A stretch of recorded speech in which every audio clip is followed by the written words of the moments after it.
The first evening Bella stepped onto the sand. The sky was a band of color she had not seen for a long while. It began with a pale gold near the horizon and faded into pinks and then blue, like watercolor left to dry. The sun had slid away as if it could not bear to be seen, and dusk held the world up like a slow, careful hand. She had come to the beach because she needed space.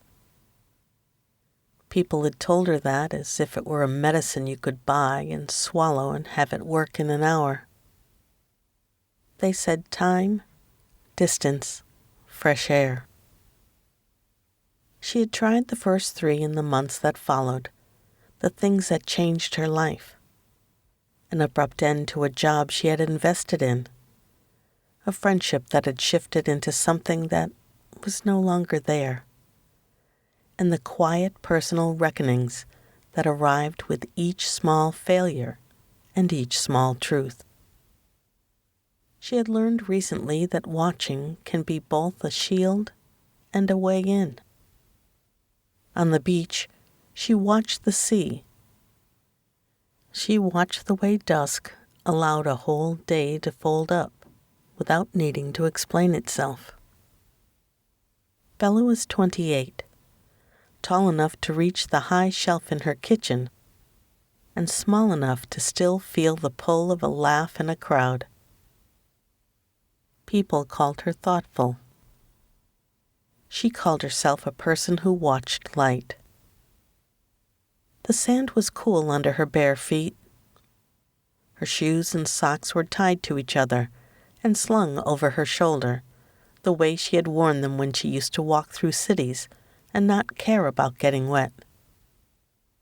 The wind smelt like salt and something sharp and clean, a smell that might have been rain over the sea.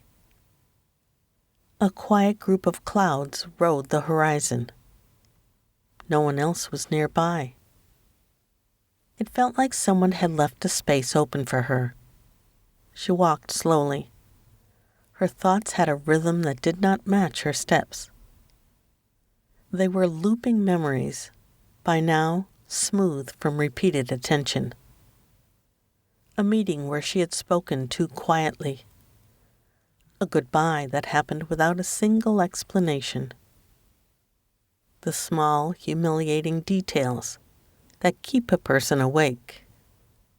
The message sent at the wrong hour. The recipe burned by mistake. The shrug she gave when she meant to say more.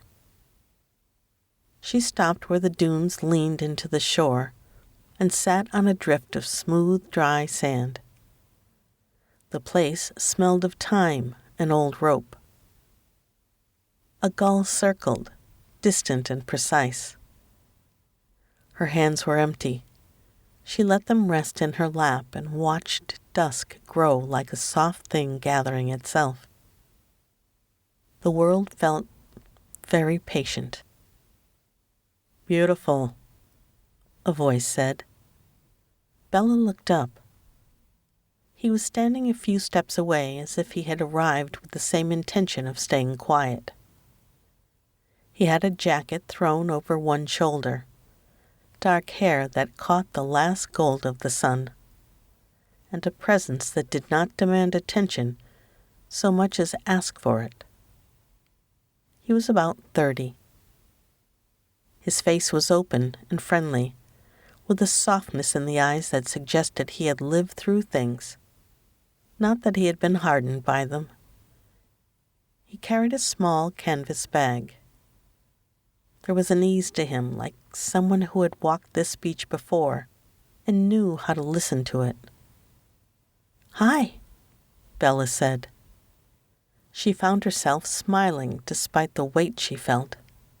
Smiles sometimes surprised her like that, a small permission to live still. "I'm Elias," he said.